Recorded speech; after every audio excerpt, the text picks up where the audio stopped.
Good evening, and welcome to SkepTalk, the monthly speaker series hosted by the Bay Area Skeptics. Before tonight's presentation, a few words about Bay Area Skeptics. As North America's oldest skeptical organization, we are dedicated to promoting critical thinking, logic, and rational thought. In the 1970s and 80s, scientists such as Carl Sagan and magicians such as James Randi established the scientific skepticism movement out of concern about the popular fondness for pseudoscience and the lack of public science literacy. Scientific skepticism embraces evidence-based civil discourse on health, education, consumer protection, and especially the investigation of extraordinary claims. Using the scientific method, we hope to promote skeptical inquiry to reduce irrational thinking in society. This talk is supported by Bay Area Skeptics members such as you. Please visit us at baskeptics.org or join us on Facebook, Twitter, and Meetup. Consider supporting us through convenient monthly donations via Patreon. Patrons receive premiums such as discounts and free t-shirts for our annual Skeptical Conference.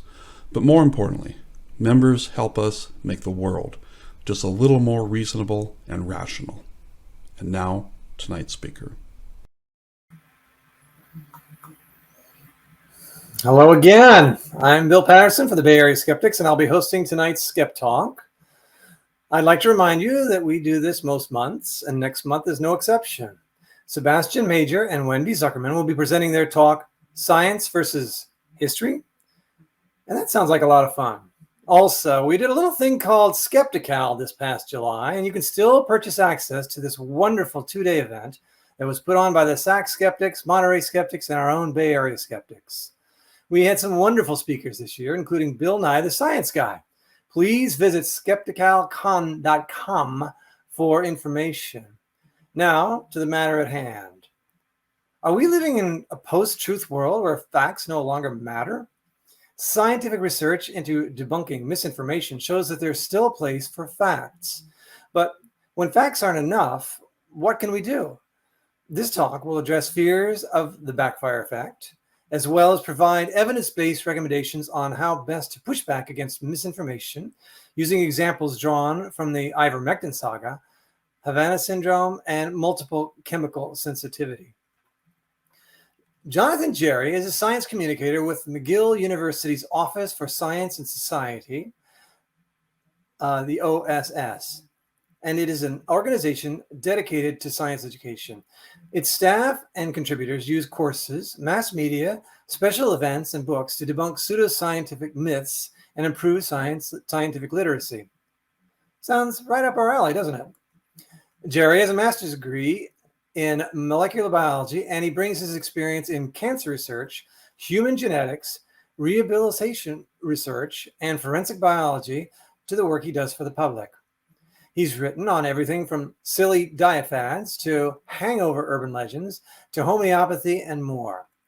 He's no stranger to the skeptical movement here at home. In 2019, he hosted a talk at SciCon, the annual national conference on science and skepticism sponsored by the Committee for Skeptical Inquiry. Little-known acts of skepticism and how to join the home front for science was a highlight and very well received. He was the creator, writer, and host of the YouTube show Cracked Science, which used a late-night deep dive format to debunk pseudoscience and denounce bad science. With cardiologist Dr. Christopher Labos, he co-hosts the award-winning medical podcast, The Body of Evidence. He talks about science every Friday on CTV Montreal News and is regularly interviewed in both English and French language media. Welcome, Jonathan. What an introduction. Thank you, Bill, and hello, everyone. Hello. Thank you very much for the warm invitation. And Bill is receiving a call right now. See, it's live. This is what happens when we're live. Yes, I certainly am. Yeah, and it's still going away. I'm going to have to, there. I may have to throw it against the wall in a second. Jonathan, thank you so much for appearing. I haven't been able to peruse a lot of your stuff, but I was able to see some things. And I must say, you're certainly in the club, and we so much appreciate you being here. And what can I say? Why don't we just get to it? Why don't you just show us your stuff? And then we'll have time for some questions after we're done. Please, Jonathan, Jarry, take it away. Thank you very much. So let me share my slides here. Thank you for the invitation. I'm unfortunately still reeling from a long episode of chronic coughing, so I can't speak for 45 minutes nonstop. I have thus recorded myself giving this talk in segments and put it all together. I apologize for the artificiality of the situation. I'll be more than happy to answer your questions live. As for the talk, you can think of it as a Penn and Teller situation where I am both Penn and Teller. So I want to talk about what scientific studies tell us about how to address misinformation, what seems to work, what may not work, because it is our bread and butter in skepticism. It's what I do for a living. So I work at McGill University's Office for Science and Society, and I explore a lot of pseudoscience, a lot of things that may or may not be true, rumors that go online, and try to use them as case studies to educate our readers about science. And so this idea of how to push back effectively against misinformation, it's something that I care about a lot. So in case you care about this, disclosure of conflicts of interest, I've received speaking fees from, ironically, my employer, McGill University, to give a version of this talk to the Faculty of Medicine and Health Sciences. So let's begin with a question. Is the world on fire? And I'm not talking about climate change. The world may not be on fire, but cell towers were on fire at the beginning of the COVID-19 pandemic. You may remember that. Some people were burning telecommunications towers because they believed that COVID-19 didn't exist, or rather that the coronavirus itself did not exist, and the symptoms of COVID-19 were due to the rollout of this new 5G wireless technology. We had cell towers that were being set on fire right here in Montreal. That happened here. We saw some in the UK, all over the world. And what was actually pretty funny in retrospect is that most of these telecommunication towers did not have 5G technology enabled, which of course did not stop the extremists who wanted to protect us from those dastardly 5G rays. This also is another example of why you might think that the world's on fire. Here is an official the Food and Drug Administration official account on Twitter tweeting out, "You are not a horse, you're not a cow. Seriously, y'all, stop it." This was, of course, in reference to the fact that many people were seeking animal-grade ivermectin, which is an anti-parasitic drug, as a preventative or as a treatment for COVID-19, despite the lack of good evidence for it. So this was not a communication in their usual tone, but this is how dire the situation was. We saw people applying cow dung on their head, on their body, especially in India, thinking that this would be an effective remedy against COVID-19. We saw urine therapy as well. And in fact, if you go to there's a COVID-19 misinformation page on Wikipedia just about the misinformation on COVID-19. This is the table of content from that page. I've never seen so much misinformation about a single topic basically sort of hit us so quickly and spread so rapidly on the internet. COVID-19 really was a nexus for misinformation. And this is how you might feel. You might feel like there's nothing you can do. The world is burning. Nobody trusts science anymore, and there's nothing left for us to do. And I hope to convince you otherwise tonight. Let's talk about debunking, and let's address fears that you may have about the unintended consequences of debunking. But first, I think it's important to define the terms that we're going to use. So I've spoken about misinformation. This is what this talk is about. What is misinformation? It is false information that is not known to be false by the person sharing it. So for example, an article about the toxicity of a vaccine that is false, scientifically false, but the person sharing it believes it to be true, they are sharing misinformation. This is distinct from disinformation with a D. This is false information that is known to be false by the sharer, who may even have fabricated it. This is also known as a lie. A good example of disinformation is the fake news that was being created just before 2016, where you had people creating websites and making up news stories that just were completely made up, completely untrue about Hillary Clinton, about Donald Trump, in order to either swing the election or make a lot of money from the traffic to their website, or a little bit of both. So that is disinformation as opposed to misinformation. Another one is malinformation, which I will not touch upon tonight, but just for your information, malinformation is true information that is shared deliberately in order to cause harm. The best example is perhaps revenge porn. So, you and your partner, you make a sex tape and then you break up, and then your partner, as part of the revenge plan, shares this video online to harm your reputation. So the content of the video is true, but it is shared in order to cause harm. So that's malinformation. And the last word that I want to touch upon is pseudoscience, because I mean, this is my bread and butter. So pseudoscience is a collection of related beliefs about the world that are mistakenly regarded as being based on a scientific method, or as having the status that scientific truths now have. It breaks down to fake science. So it looks like science from a distance, but when you really look at it, it is not scientific. And wouldn't it be great if there was a clear line between what is scientific and what is pseudoscientific? But philosophers of science over the course of many decades have had to realize that there is no clear demarcation between that. They are on a spectrum. There's science at one end, there's pseudoscience at the other. There's a big gray zone in the middle, and there are sort of red flags that we can look at that will indicate that something is probably pseudoscientific, but there is no clear line on either side of which you have science and pseudoscience. And this is just a collage of a bunch of things that are pseudoscientific, and I'm sure that most of you are very much aware of these things. So again, if you're not a scientist, if you don't look too closely at these things, they may look scientific. They will have sometimes plausible sounding mechanisms of action. They will have scientific papers behind them. You go to their websites and they have this long list of, oh, here are all the papers about this. And so it looks like it has been backed up by good science, but it really has not. So it is pseudoscience. When we talk about debunking, one of the common issues that people will raise when they're afraid of doing the debunking is this thing called the backfire effect. Yeah, okay, so we're going to debunk this misinformation, but hey, what about this backfire effect? And this is something that was coined in 2008 in a paper by Brendan Nyhan and Jason Reifler, and in which they did these experiments in these fairly contrived scenarios. And what they documented were examples of what they refer to as a backfire effect, in which misinformation was presented to a participant, and then a correction was shown to the participant, and those participants doubled down. It increased the misperception on the topic, and this was very freaky for us in the science communication community at the time, because all of a sudden it seemed like we couldn't do our job anymore, because if simply correcting bad information on a scientific subject ends up reinforcing the falsehood in the person's mind, then we're just making the situation worse.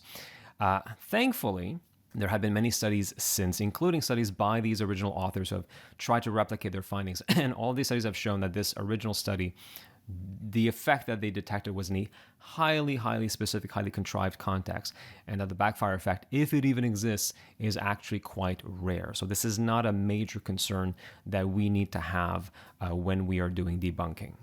Another concern you might have is this idea of repeating misinformation to the point where the link between two concepts, and that link being false, but the link itself will stick in people's minds, and they will remember the link without remembering whether the link was true or not. So you hear that vaccines cause autism, and then you start writing all these think pieces about, no, vaccines do not cause autism. There's no relationship between vaccines and autism. The vaccine-autism connection is wrong. You keep repeating this, and then in people's minds, they associate vaccines and autism, and a few weeks later, they remember, I remember reading something about vaccines and autism, and so you've created this link in people's minds that you did not want to create. You were just trying to address the fact that there is no link between those two things. So there's some truth to that concern. That's why, for example, I try not to put a spotlight on a tiny little myth that no one has ever heard of, because then I could, in theory, simply be amplifying this thing that nobody has heard of before, and simply creating this link in people's mind that should not be there. It's also why I think it is better when you're reaching for a title for your podcast or blog post, your video, instead of asking it as a question. So, is 5G causing COVID-19?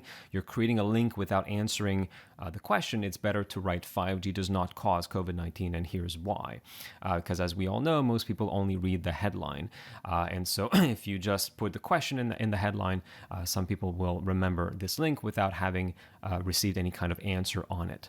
Timothy Caulfield is a public health policy expert who does a lot of debunking, and he wrote a paper called Does Debunking Work? And he addressed this particular concern, and I wanted to quote him on this. So while we do need to be cognizant of this spreading concern, the evidence, again, is far from definitive, and what evidence is available suggests it doesn't often happen, which, again, is quite reassuring. If you are concerned about basically, spreading a link between two things as you're trying to debunk this link, there's a model that exists. It is not necessary. There's no good evidence that it works any better than other interventions, but I find this an interesting model. It's called the sandwich model. And basically, you are sandwiching your debunking in between warnings. So you're warning your reader, for example, that what I'm about to discuss is not true. It is a myth. Then you say, here is the myth, and here's why it's not true. And then at the end, you repeat the fact that this thing is not true. So you're hopefully you're priming the brain to expect something that is not true. Again, this is not a model that has been shown to be superior to others, but it's one that I find interesting and that I wanted to mention. Before we delve into what works, what doesn't work, I think it is super important to highlight the fact that the literature on good practices on debunking is still emerging, which means that you will find studies that reach contradictory results. You will find highly contrived situations where researchers are, getting undergraduate students to come to their lab, and they're trying to recreate what it's like to be on social media in these, using screenshots, and it's quite contrived. You will also see researchers playing catch up with the internet because, as we know, social media platforms, they do evolve. The ones that are popular, they go away at some point. They're replaced by others. But when you're doing research, you have to first ask for funds. You have to put together a grant proposal. You have to wait. You have to get your funds. Then you have to recruit your participants. You have to run the study. You have to analyze your data, and finally put your manuscript together and shop it around. And eventually, when it does get published, maybe you had been studying Facebook, and by now most of the kids are on TikTok. And so there is this delay in the scientific literature with regards to how fast the internet moves versus how slow scientific research can be. All that being said, there are themes that emerge from this literature, which I think are quite informative and also reassuring. And so I'm going to go through them, and I will also go through 3 case studies of things that I have gone through myself as a science communicator, and how these cases are good examples of these themes that I'm talking about. So let's look at the reassuring glow of the scientific literature, because again, looking back at this fright that we had over concerns with regards to the backfire effect, the scientific literature is quite reassuring. So the first piece of advice is we can use facts. Facts often do work to counteract misinformation. They don't work all the time, and I will get into that. But simply stating, this is not true, here's what is true, here's how we know this, that can work to counteract misinformation. What's important to highlight here is that the brain does not like a vacuum of explanations. And so if you are saying that somebody's explanation for a phenomenon is not true, is not scientific, it's always good if you can provide a better explanation for what happened. Otherwise, the person might simply revert back to their old explanation. An example that I've given to healthcare practitioners is that if you have a patient who comes in, talks about some bit of alternative medicine that they did that seemed to work for them, for example, homeopathy, and the doctor simply says, oh, that thing that you did, yeah, that doesn't work, it's quackery, and they just move on, the patient might think, yeah, but how else do I explain that I got better? So what the doctor did here is that they kicked the leg off of the table, if you will, in the patient's brain, and now the table is imbalanced, and they want that leg back. They want that support back. And so they will revert back to using that old explanation of like, no, homeopathy did work for me. What you should do instead, if you have the time and the expertise, is to explain, for example, the placebo response in this case. So how do we know that sometimes an intervention seems to work when actually it did nothing? Well, we know about self-limiting conditions. The flu doesn't last forever. In some cases, it will kill you, but in in most cases, your immune system kicks in and you're fine. So whatever you do to try and get rid of your flu, and the flu will go away on its own. There are things like regression to the mean, especially with things like chronic pain, where your pain has an average value of severity, and then sometimes it goes above that. It worsens, and that if that's when you reach for the sugar pills of homeopathy, for example, then your pain will regress back to its mean value. It's just a statistical fact, and you will think that whatever intervention you took is responsible for getting rid of that flare up. And then there's also, of course, the issue of multiple treatments. So if you are, using homeopathy for cancer, but you're also undergoing chemotherapy and surgery, and you simply state this as, I had cancer, I took homeopathy, the cancer went away. You're not talking about the actual, evidence-based treatments that you were given that did all the work of getting rid of your cancer. So again, it is important to plug a better explanation in there when we have it. Otherwise, the brain does not deal with this very well. And an example of that you may be familiar with is Havana syndrome. So I wrote about this for McGill. For those of you who may not know or may not remember, we're in the late 2016, early 2017. There are members of the American Embassy in Havana, Cuba. They start reporting these debilitating symptoms and these strange occurrences. We hear about this unidirectional, incapacitating sound that other people can't hear. For a lot of them, there's this intense pressure that they feel inside their ear. Then you get into vertigo and nausea, and then there are symptoms that start to happen afterwards: difficulty concentrating, memory problems, sleep disturbances. Soon we have members of the Canadian Embassy in Cuba that also started reporting similar occurrences. And this mysterious syndrome starts traveling all over the world. And we hear reports in Australia and China. There's an incident just outside the White House. You may remember that your Vice President, Kamala Harris, was traveling to Vietnam, I believe it was. Her trip was delayed because they had heard that something that sounded like Havana syndrome over there. They didn't know what it was, so they wanted to protect her. So, big events, something is happening. There are symptoms happening. We don't know what the cause of it is. We're looking for an explanation, right? And again, the brain abhors a vacuum. We need an explanation for this. And when easy answers were unsatisfying, people started turning to more and more eccentric explanations. There was this idea that maybe it's a poison. Maybe these diplomats were being poisoned. But many people in the diplomat's entourage, they would eat the same food, they would breathe the same air, they didn't get sick. Another hypothesis put forward was this idea of, well, maybe there are neurotoxins and the pesticides that are being used in Cuba in order to combat Zika. But no native Cuban ever reported being sick, and they would have been, they would have had to deal with these pesticides as well. Then there was this idea of maybe this is an infrasound weapon, sort of very, very, very low pitch that you can't hear, but that is affecting your body. And this is very similar to the brown note, which is this idea of an infrasound that makes you involuntarily lose your bowels. But that is a myth. It's been tested. It doesn't actually work. Maybe it's an ultrasound weapon, very, very high pitch. You can't hear it, but it does something to your body.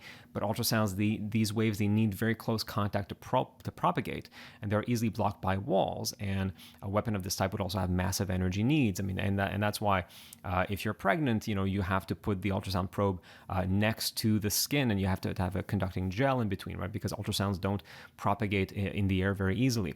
Maybe it's a microwave weapon, but these are experimental weapons. They've proven to be unreliable. They need these huge pulse generators. The electronics in the diplomats' houses were not affected. Maybe it's the Frey effect, which has been reported in the scientific literature, in which it's a phenomenon by which you can hear microwaves, which are not sound waves, but you can hear them. But this effect requires near silence to perceive it, and that's not what the diplomats were reporting. So all of these fanciful explanation, because the brain does not like to have an absence of explanation. It wants an explanation that it likes. And it turns out that the most likely cause of this sound was actually crickets, a very specific species of crickets that is surprisingly loud, because some diplomats did manage to record the sound, and it got sent around to some biologists, and they realized, oh yeah, these are crickets that you hear in Havana. And in fact, the best explanation that we have for Havana syndrome comes from Robert Balow and Robert Bartholomew, who characterize it as a mass psychogenic illness. It's a long story that I don't have time to get into, but essentially, these diplomats were under a lot of stress. They were paranoid because of the relationships between the U.S. and Cuba, and you start to hear this weird sound, these crickets that you're not maybe familiar with. You stop sleeping properly, and all kinds of non-specific symptoms start to be attributed to this thing, and they talk amongst themselves, and very soon it kind of spreads to the community, and this is how you get Havana syndrome. That seems to be, at least for now, perhaps the best explanation that we have for what happened. Now, I did mention that facts often work, but they don't always work, and I think this is something that we as skeptics are quite familiar with, because sometimes an erroneous belief is not just a fact, but it's also something that informs somebody's identity. It is part of who this person is. It's part of who this person hangs out with, the communities that they are part of. And if they were to deny this belief, then they would risk losing their community, and the brain does not like that. And so it's going to go into protection mode, self-protection mode, and defend this belief because your social life is at stake. Now, this is tough. I won't lie. It is difficult to argue with people whose beliefs really form a core part of their identity. One sort of tip that I have is to start with values. Which is to show the other person that what they want is also what you want. So in the case of childhood vaccinations, for example, if you're a parent and you have kids, you can relate and say, I want to protect my kids. I don't want harm to come to them. And by starting with values, the other person hopefully will realize that you want the same thing, you share values, you are not the enemy. And that can help diffuse some of the more sort of confrontational aspect of the conversation before you get into the facts themselves. It's important to be empathetic, that even though this person's beliefs are false, the anxiety that they feel about this is very real. And you can say that you understand that this is making you anxious. You can say that, I understand like everything that you've read about, for example, the COVID vaccines is making you really, really anxious. I get that. I would also be very anxious if I had read those things and thought that they were true. So showing empathy can work. And it's also important to remember that you may not be able to change that person's mind on the spot. But what you can be is you can be a pebble in their shoe.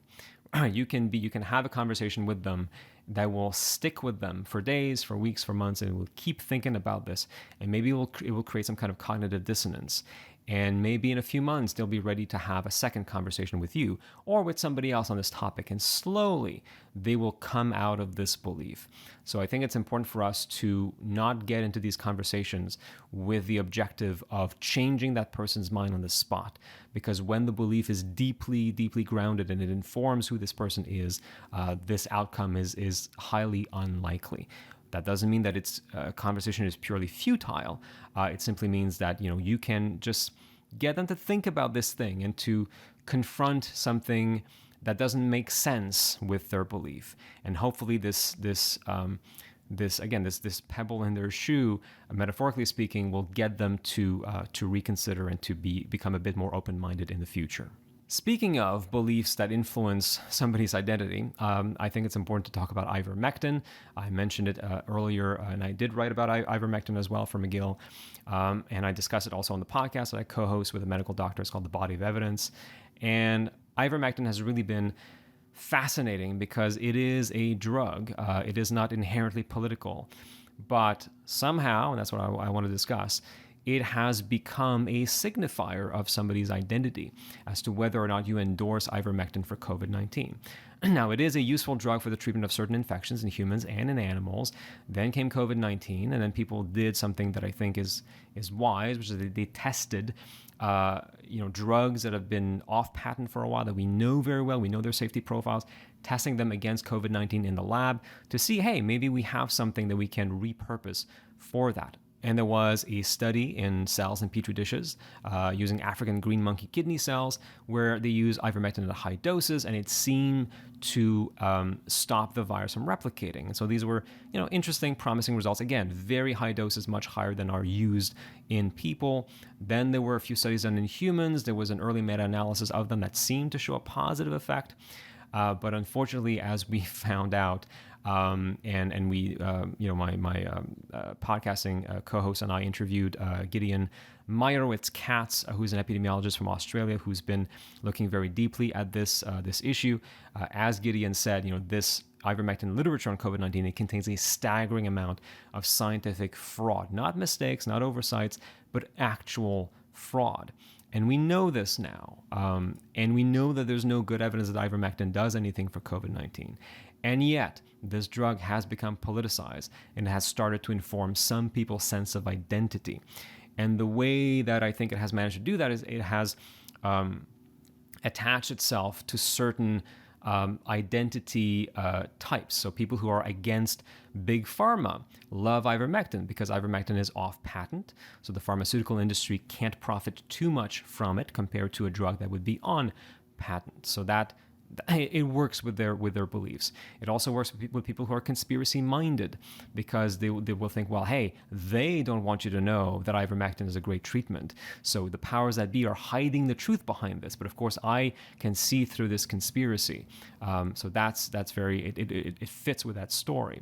It also fits with people who are COVID minimizers who say, hey, there's no need for public health measures and they take away our freedom. COVID is not that bad. We don't need masks mandates. Just, take ivermectin prophylactically and you'll be fine. And it also works for the nonconformists. And we've seen a lot of contrarians and nonconformists rise to prominence during the pandemic, telling us that the scientific consensus is not to be trusted because it is bought for by pharma money, so it's corrupt, or it's a bunch of scientists who are just idiots and they don't realize that the rest of them are being bought out. So you have to listen instead to the truth-telling mavericks, and those people do endorse ivermectin for those reasons because, the scientific consensus rejected ivermectin.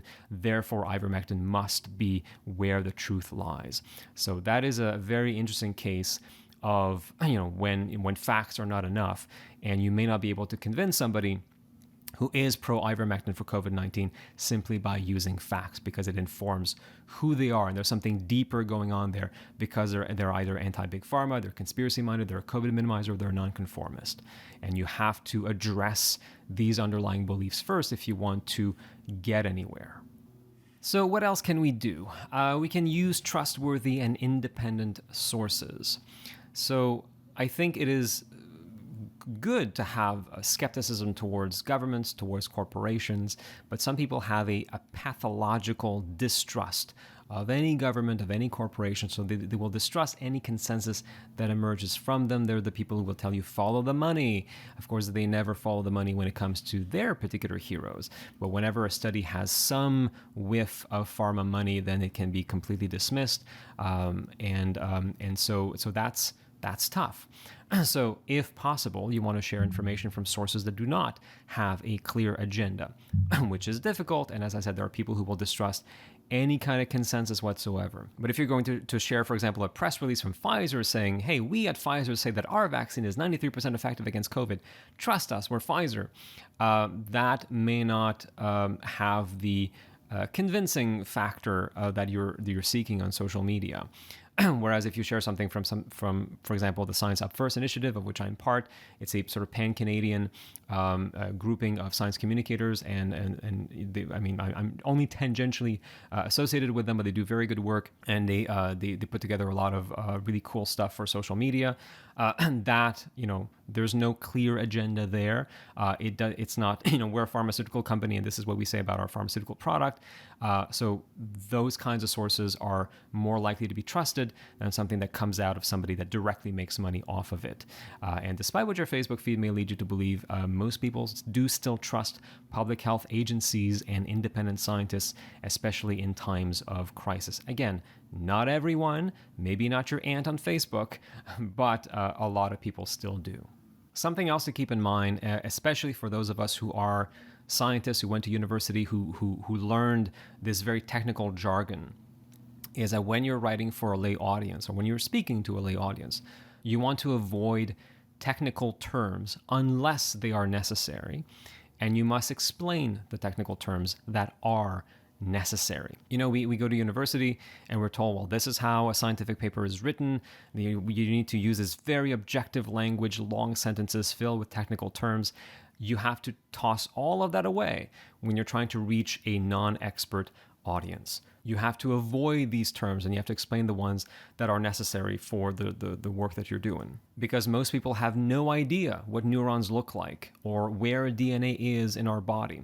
And it's easy for us to fall for the curse of knowledge, which is to simply believe subconsciously that what I know must be shared by the person that I'm speaking to. We must have the same knowledge, when in fact, you know, if I went to university and somebody did not, or somebody went and studied something completely different, they do not have my knowledge, I do not have their knowledge. So it's easy for us to fall for this curse of knowledge, but we have to bring this to mind and remember that we have to explain those things that we take for granted. We have to use analogies, we have to use metaphors, other figures of speech, the exact kinds of things that are discouraged from academic writing. And a tip that you will frequently hear in science communication is asking yourself, would my grandma understand this?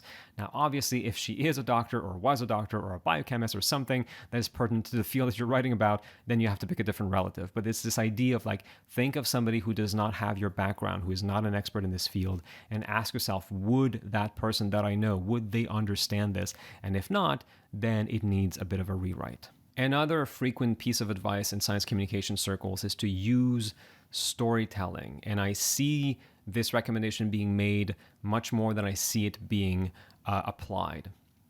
And the thing is that misinformation, as I'm sure most of you are aware of, it often spreads virally because it is tied to a personal story. It's not just facts, it's not just figures, it's a story. I had the misfortune of watching Vaxxed 2, The People's Truth, which is apparently a documentary. It's anti-vax propaganda. And what it mostly is this. It's a lot of interviews with parents, mostly mothers, and their children, and the story they tell is all the same. My boy or my girl was just fine. And then you see pictures of them being very young, smiling, playing around, and there's beautiful guitar music playing in the background until they got the MMR shot, the measles, mumps, rubella vaccine, and they were never the same afterwards. And then they got a diagnosis of autism or developmental delay or what have you. And those stories, they work, they're impactful. If you are a new parent and you don't know the literature on childhood vaccinations and you see this movie, you will start to freak out because you will see this, you will see story after story after story, and you will start to question the safety of these vaccines. And the reason for that is that our brain is wired to respond to stories. We've been telling each other stories since we've developed any form of communication. And so what we can do on the pro-science side is we can use also these narratives to convey science in a way that is compelling, in a way that is memorable, or as a hook to guide the audience into the drier, more abstract scientific data that requires more brain power to process. And health journalists know this. This is just one random example that I found. I'm not endorsing the article or what they're talking about, which is breath work. But here is an article from the Globe and Mail here in Canada, where it starts, here is this person, this life coach and speaker. She's about to give a speech in front of a crowd. She reminds herself to breathe. There's a quote from her. And this leads us into the topic of breath work. And so these, health journalists know this. They always do this. I roll my eyes whenever I see this, but the reason why they do it is because it works. We are a storytelling species, and so we, as skeptics and science communicators, we should also harness the power of telling stories. I do think that it is important also to point out fallacies and cognitive biases, but to do it responsibly and to not kid ourselves that these are magical incantations that will make a debate go away. I probably don't need to tell you this, but pseudoscience often appears believable because of biases in our thinking, ways in which our thinking is skewed in specific and predictable ways, but also because of errors in logic known as logical fallacies. Again, this is something that is well known in skeptical circles. A few of them that are particularly relevant to the health sciences. There's the appeal to nature, right? It's natural, therefore it must be good for us and safe. Asbestos is also natural. I would not recommend breathing it in, day out. There's the appeal to antiquity. Oh, it's been used for 200 years because it works, right? Because otherwise, why would we still be using this? But we were using bloodletting for hundreds of years. And finally, the one bias to rule them all is confirmation bias. I believe that this intervention works. So I will go and I will find papers that support my view, and I will dismiss those that disagree with me. So using motivated reasoning to confirm a pre-existing belief. So yes, I think it is important to point those things out. But again, we can't believe that simply, pointing a finger and saying, aha, confirmation bias, I gotcha, that the other person will suddenly realize the error of their ways and change their mind on the spot. That's not how this works. I think it should be part of an educational curriculum and of a healthy debate to point those things out. But again, these are not game changers for the person who's using them. You may also want to emphasize the consensus, if there is a consensus, and there is not always a consensus. But that's because sometimes in the media, you see this phenomenon called false balance, where a journalist will go, oh, here are the people who believe that the Earth is spherical, and here are the people who believe that the Earth is flat. Who knows where the answer lies? And if you're just a casual reader and you read this, you may not realize that there is a large majority of scientists in the field who agree with one position, and the rest is just a handful of very loud scientists. And so to simply reframe the debate accurately and show that no, it's not a 1-to-1 thing, it's a 99-to-1 thing, that can also make people go, oh, I didn't realize that there was a consensus on this issue, because that's not how it was framed on my social media feed, for example. Speaking of social media, something that I like to do is to remind people to slow down. There is evidence that people often share misinformation not because they want to, but simply because their attention is focused on factors other than accuracy. They see an alarming headline on Twitter, for example, and they immediately retweet it, not thinking, is this even true? But simply that, oh my God, I need to share this because this is alarming. And so by reminding people to simply pay attention, slow down, and ask themselves, hey, is this accurate?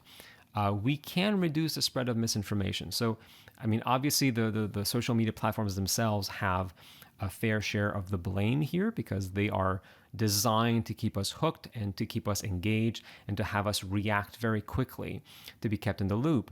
But there's also a part of the responsibilities on us, the end users, to slow down on these platforms and to think, if I don't share this thing because I haven't had time to verify this, nobody's going to die. So maybe I should err on the side of caution. So just slowing down on these platforms is actually a good idea to help reduce the spread of misinformation. Something that still needs to be said, especially in skeptical circles, is to avoid shaming and to be empathetic. Yes, there are people at the top that are spreading disinformation and are profiting from it, and I think that they deserve their fair share of blame. But ordinary people who fall for misinformation do not deserve our scorn, because when was the last time that you changed your mind after being called an idiot? So I think that we need to be empathetic and realize that not everybody can know everything. And sometimes we fall for misinformation for very simple reasons. We're going too fast. We're not thinking about accuracy. And that's okay, because we're all human. Speaking of empathy, and this applies mostly to in-person dialogues. It's harder to do online, but I think there's a lot of worth in listening first to a person's concerns.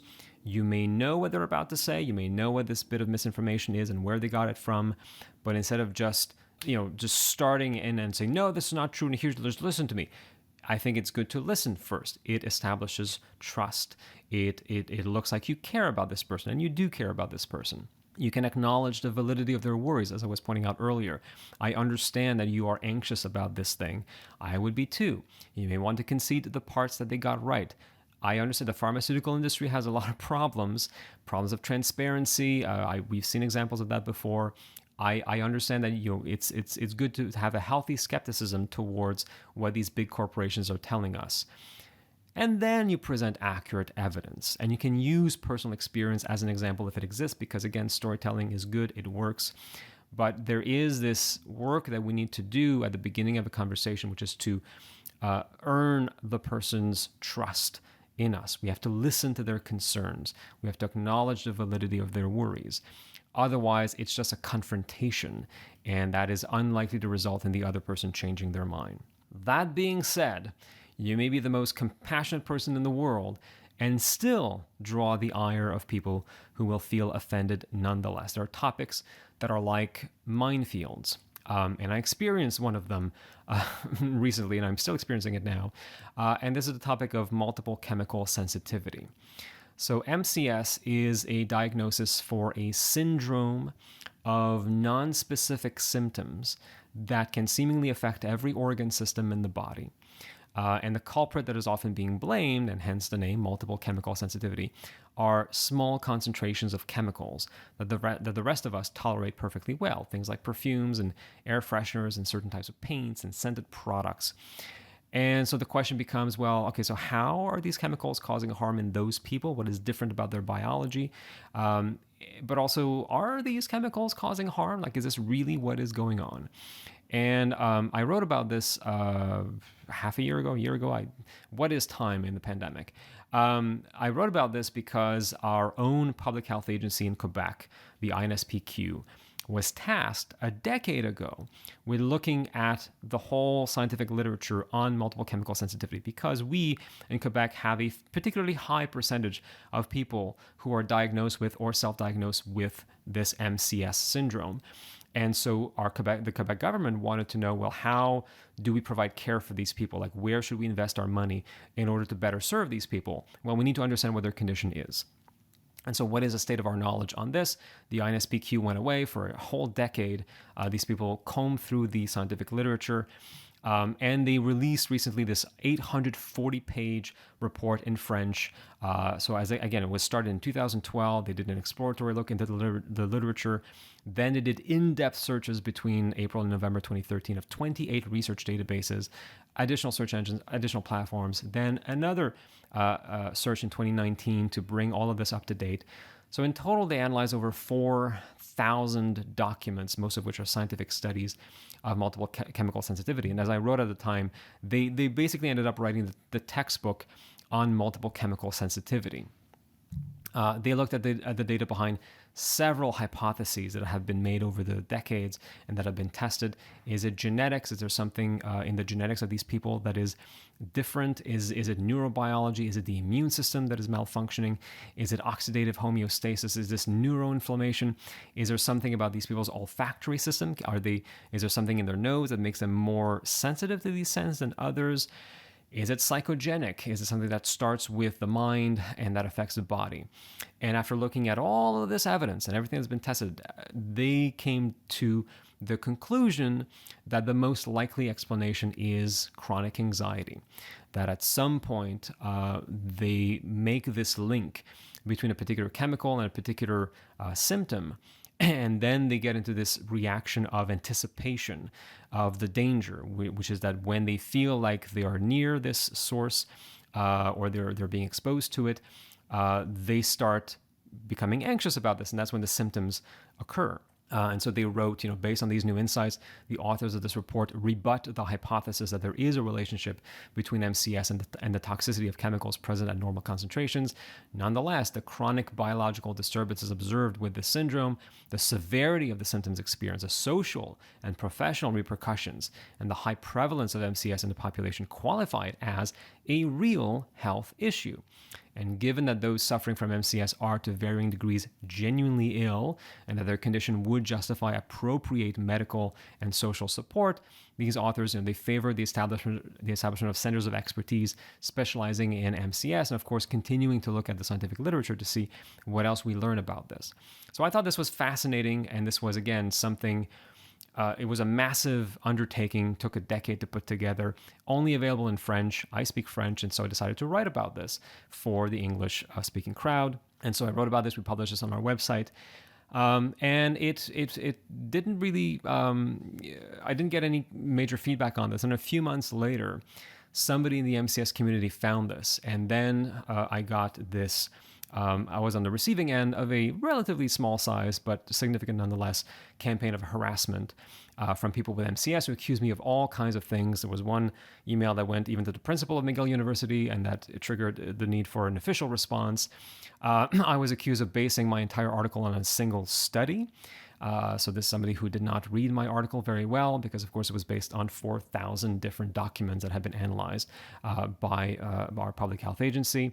I was told that I showed no compassion for their very real symptoms, despite having written multiple times in the course of my article that nobody's calling them crazy, nobody's saying that it's all in their head and there's nothing happening. These symptoms are very real. I said that. That person did not see this. I was accused of committing an ethical violation, that my article needed to be retracted and I needed to publicly apologize. I was told by somebody with MCS that it was because of a course of antibiotics that they had taken at some point in their life, that it had disabled the 2 toxin-removing chromosomes that they had, which is why they have MCS now. And I'm fairly certain that they were told this by a naturopath. And as somebody who has studied genetics, I can say, and I have told this person, that there is no such thing as 2 toxin-removing chromosomes. We have a variety of genes on all of our chromosomes, and they all play different parts, different roles. But again, naturopaths will naturopath, and they always look for very simple explanations. Oh yeah, we've got 2 chromosomes that are dedicated to removing toxins from our body, and the antibiotics somehow disable those 2 chromosomes, and now you have multiple chemical sensitivity. So yeah, you can't reach everyone. You can't make everyone happy, no matter how compassionate you are. This is not an excuse for being an asshole, but it's just something to keep in mind that, you may be the most compassionate person. You will still, on certain topics, find people that are just, very sensitive to them and easily triggered about them, and they will read what they want to read from your piece. To conclude, and for your sanity, this is my most important slide. I try to put this in every one of my talks. The people that you're trying to reach, you can't reach everyone. The people who are strongly against you, they can hardly be reached. I don't think it is worth going after them, worth debating them. These are people who are very staunchly opposed to particular scientific truths, and there's not much that you can do. It's a bit of a waste of time to try and reach them. The people that are strongly on your side, what they can do is they can amplify your voice. They can share your writings, your videos, your podcasts to people that you would not have been able to reach otherwise, their own friends and coworkers and relatives.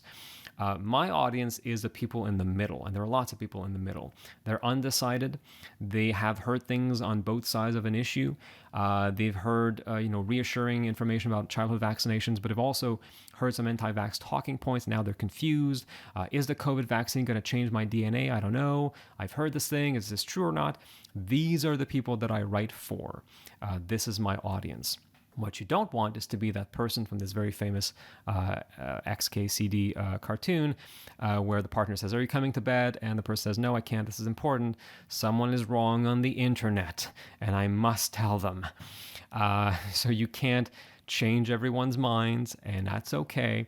And I think that for your own mental health, it's a good thing to realize this. And so when you get some negative pushback from some people who double down and who dig in, it's okay. It's par for the course. But hopefully you are reaching people who can be reached and who will benefit from your debunking. This is my last slide. There was a lot of references and information that I mentioned, and you may want to look them up. And so I put them all on one side. You can take a screenshot of your screen right now if you want to. I put up there some good resources on debunking and science communication. I mentioned Science Up First. There it is. There are some very good science podcasts out there. There are more than those that I've listed. Those are the ones I'm familiar with. There are good YouTube channels also that do this kind of stuff. The case studies that I mentioned that I wrote about, they're all available at mcgill.ca/OSS, and I wrote the titles of each of these pieces. And if you want to find me and my work, you can go to mcgill.ca/OSS. My podcast is called The Body of Evidence. I also have a personal website. I put my email address there and my Twitter handle. I wrote for now. This was back when Elon Musk was going to acquire Twitter, and we were a bunch of us were not sure what we were going to do about our Twitter presence. But I'm still on Twitter at Cracked Science. And again, thank you very much, and I look forward to answering your questions. All right, thank you so much, Jonathan. That was fantastic, very informative, and quite interesting. I remember early on you were talking about how when you hear something and you just hear something and you kind of the context kind of goes over your head, and so you can't remember. You remember the item, but you don't remember if it was in the context of debunking it or if it was in the context of presenting it as truth. Right. It's sometimes called the down here. I think it's been referred to as the illusory truth effect, and I'm glad you cleared it up because I wasn't even sure if the illusory truth effect was true. That's kind of meta, I guess. So it was nice that you cleared that up. We're gonna get some questions. I just got one for me right off the bat, and that is how can we as people in the skeptical movement be better storytellers? What are we getting wrong? How is it that we aren't able to articulate these things in the same way that some average Joe who has a Facebook page is able to? What's going on there? Yeah, that's a good question. The thing that comes to my mind is that we value data a lot, right? So we learned that all this subjective stuff can lead us astray. And so we're looking for the objective truth. We're looking, show me the numbers, show me the data. And I think that along the way, we start assuming that everybody responds to data the same way, that everybody is drawn to these numbers. They want to see the numbers. But the problem is that's not true. For a lot of people, looking at a table or at a graph from a paper is just incredibly dull, and that's not what they want to know. And so we have to remember what it's like to not be a skeptic and to not be into looking into the incredible granular scientific detail of a paper, and remember that no, actually there's a story to be told here. So I think it's good for us, and I do this on a weekly basis. I dig deep into a topic, I read a bunch of papers, I write a bunch of notes, but then I have to pull back out of it and think about it the way that a journalist would think about this, or the way that a novelist might even think about this, and be like, okay, I've seen the data, I've done my skeptical thing. Now, looking at this from a bird's eye view, what is the story here? How do I guide my reader through this story? And I'll try and start my article with something that's a bit more tangible than table 3 in this paper. Something a bit of a hook, something that's interesting. Maybe often what I do, I'll find a quote if I'm looking at a particular quack that I'm just sort of writing a portrait of. I might have heard this person say something truly outrageous in a video, and that's a great hook into the story. Like, here's this person, they're a medical doctor, and in this video they say this thing. They say that schizophrenia might actually be due to demonic possession, and this person is a psychiatrist. Whoa, what is going on there? So I think that is something that we can do, is like, okay, there's the phase where you dig deep, you put on your glasses, you look at the data, and once you know what is happening, you do have to pull back and think about this through the eyes of a storyteller and try to figure out what the story is that will guide your reader through the data in a way that is just more interesting than just dumping a bunch of numbers in front of their eyes. Well, and what about I know that what about personal anecdotes? I mean, would you be opposed to if they're using a personal story to put forth a certain notion? is that something we should be doing? Should we be finding another personal story that I, goes I, the other way? I think so, but I mean, I wouldn't just stop there. I don't think you want to get into the battle of the anecdotes, because we know that the worth of anecdotes is very, very limited. But yes, to your point, I do agree that bringing up our own anecdotes and our own testimonials has value. But then you also have to add, if you're talking about childhood vaccination and say, well, my kids have been vaccinated, they got all their childhood vaccines on the schedule, they're perfectly fine. That's a good anecdote to put forward, because there are so many negative stories out there that we do have to counteract them with positive stories. And there are many more positive stories in the case of vaccination than there are negative stories. So that's good. But then you also have to add the fact that, hey, we have studied these vaccines. We have proven without a doubt that there is no link between these vaccines and autism. Here's how we know. But yeah, that human touch of like, hey, I know what you're going through.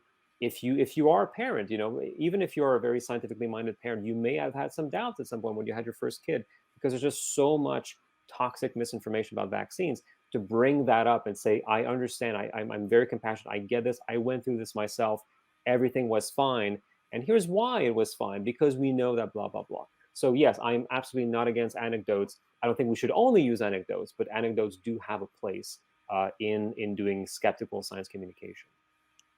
Thank you. Okay. And we got a question from the audience here. Liz Ditz asks, can you tell a story or two about successfully changing a person's mind over time? And I'll bet you can. That's very interesting. So the thing that comes to mind is that sometimes I get an email from a reader who read one of my articles, and it really hit home for them. And it rubbed against a belief that they had, and I kind of destroyed this belief in the nicest way that I could manage with the written word. But they get angry and they email me. And at this point, I'm just a name on a website, and there hasn't been any dialogue between us. And the email is very accusatory and it's very angry. And maybe the person is alleging that I wrote certain things that I absolutely did not write. They read whatever they wanted to read from this and decided to get to their keyboard and write to me. And then I write back and I clarify that, no, I never said this. I never wrote that. Please show me where I wrote this. And I try to explain that I am empathetic to their position. And this has happened a few times. The person writes back to me and starts apologizing because now they're in a dialogue with a real person, even though it is over email.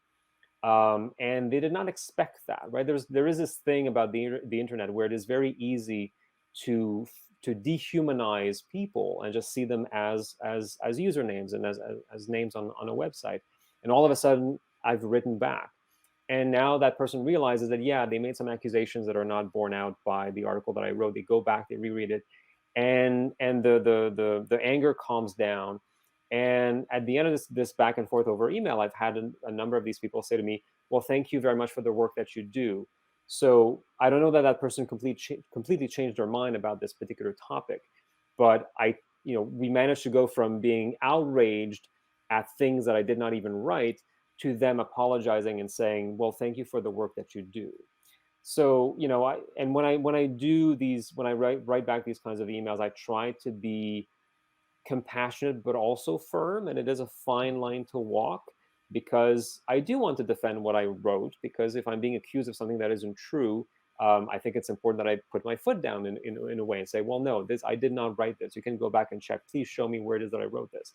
And I have found personally that this approach of being firm but compassionate can actually change minds. So those are my little success stories.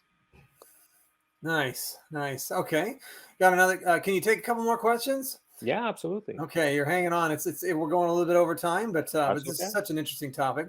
Howard Winnett asks, to convince the neutral observer, how does it help to identify the perpetrator of the lie and how he was punished? Example, Andrew Wakefield and the vaccine autism link. Although I don't know if he's been sufficiently punished, but why don't you go ahead and take that one on? I mean, he's doing the conspiracy cruise. I see this as punishment, but maybe he's enjoying it.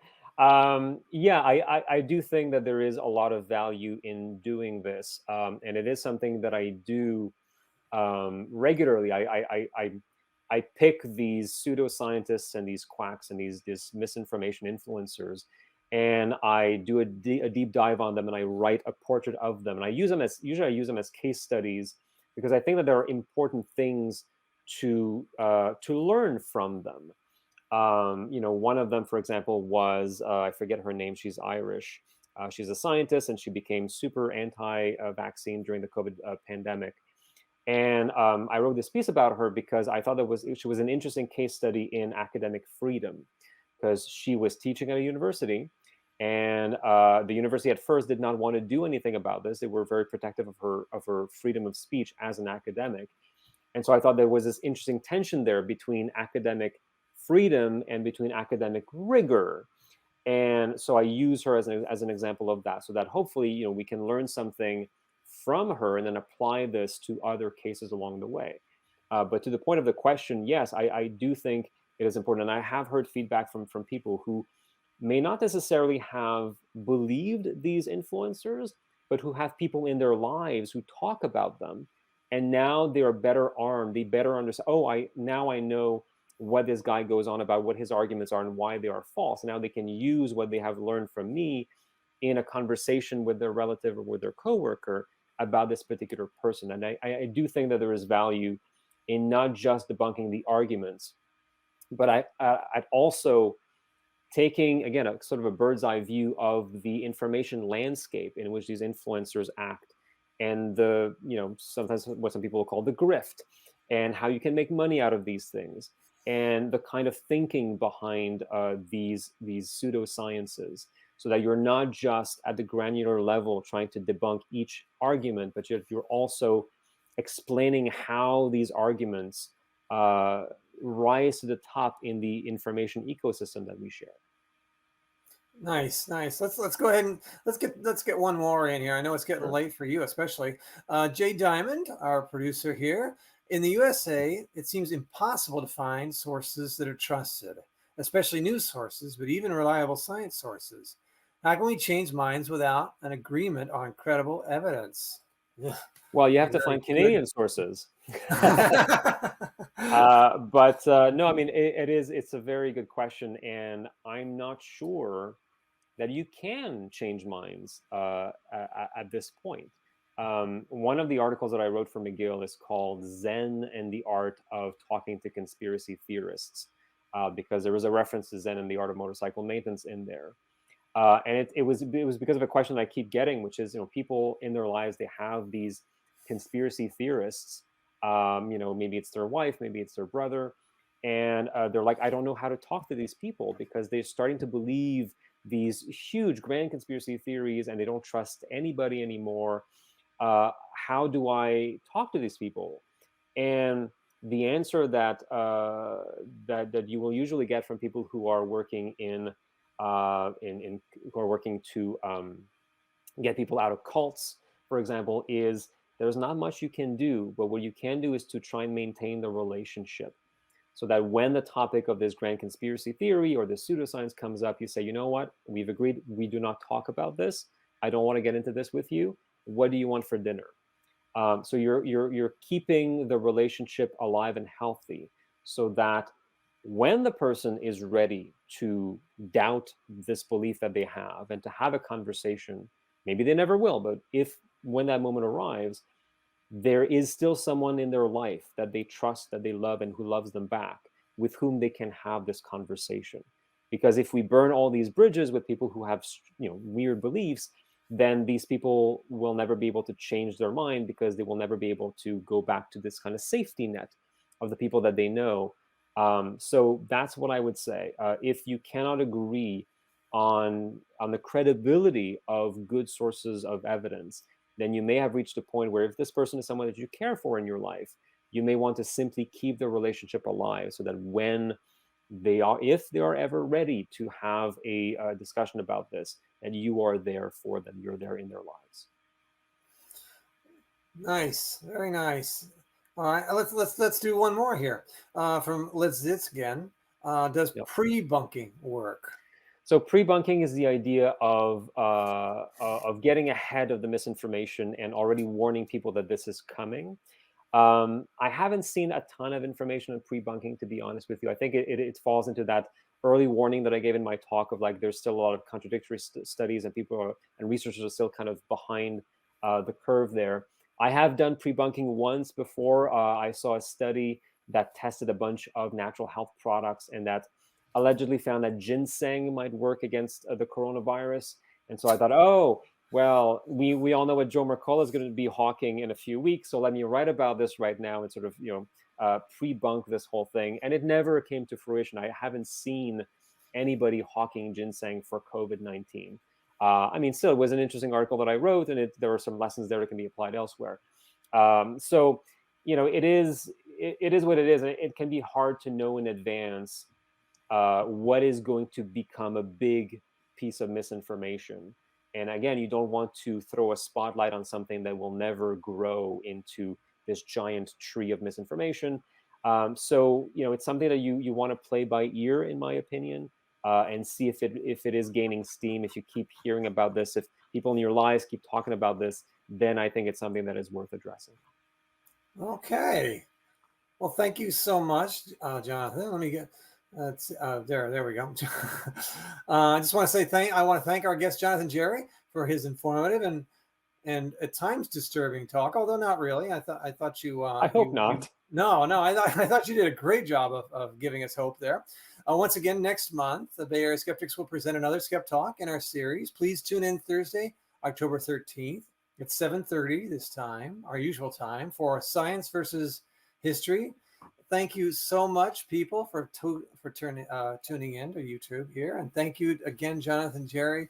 This was really, really good. I thought it was fascinating. Thank you so much.